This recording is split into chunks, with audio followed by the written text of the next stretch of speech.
या तो हो हमने आपकी इज्जत में कहीं कमी की हो। बैठ के नेशनल पॉडकास्टों में हम पिट रहे हैं जी, मेरी बहन है, मेरा भाई है, मैं अपनी बहन से डरता हूँ। किसी के बाप से नहीं हम डरते, और हमने कहा जी हम अपनी बहन से डरते हैं। अब आपको इज्जत नहीं रहा सही, हमारा क्या कसूर है? जी जान, जितना आपने रो लिया ना, जितना आपका सारा खानदान मिलके सोशल मीडिया पे टोटल सारे प्लेटफॉर्म पे रो रहे हो, मैं खुद कह देता हूँ भाईजान, जो ये कह रहे हैं ये सच कह रहे हो। इतनी वर्थ के मालिक आप नहीं हो कि मैं अपने व्लॉग में आपका नाम लूँ, तो इस तरह की कोई उम्मीद तो फर्स्ट ऑफ ऑल रखनी नहीं है। दूसरी बात मेरी जान, जब किसी को छेड़ते हैं ना तो उसके बाद फिर हौसला रखते होते हैं, चीखें नहीं मारते। छोटे बच्चे थोड़ी हो, रोई जा रहे हो रोई जा रहे हो, ऐसे नहीं करते होते। जब छेड़े में फिर बर्दाश्त करते हैं। और वो जो छोटा छलेडा, वो जो झूठा बदमाश, मेरे ना गल कर, एडिटर की कहना, मेरे ना गल कर। I was waiting and I was watching.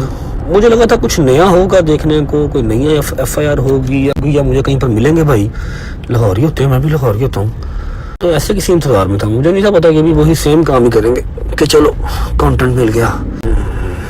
रोया ना करो, बड़े हो गए हो अब, रोते हुए अच्छे नहीं लगते। तो कि हमने आपको नहीं छेड़ा, हमने आपको रिस्पेक्ट दी। एक पब्लिक ओपिनियन पे बात चल रही थी, दुनिया जहान जहां बात कर रहा था वहां पर आपने भी बात कर ली, हमें उससे कोई इशू नहीं है। बहन का दिया, अपने भाई का दिया, जिसका भी साथ दिया, वी हैव नो इश्यूज।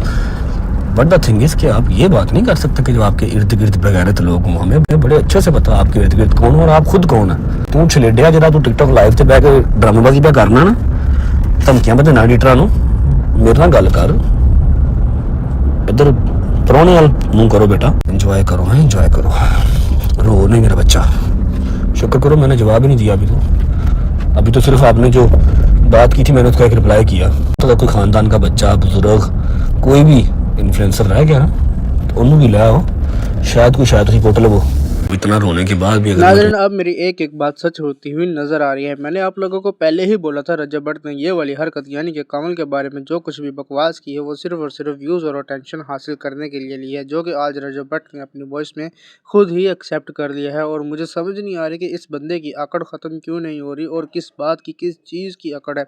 घर इससे नहीं संभाला गया, बीवी इससे नहीं संभाली गई, दोस्त इसके मसले में टांग अड़ाते हैं और घर वालों को तो ये पूछता तक नहीं है।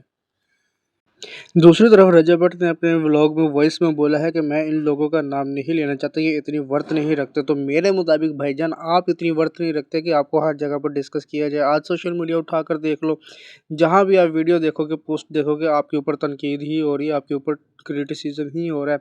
कोई भी आपको अच्छा नहीं समझ रहा है। क्यों? क्योंकि आप अच्छे हो ही नहीं। अगर अच्छे होते तो इस तरह की बकवास नहीं करते, बल्कि इग्नोर करते।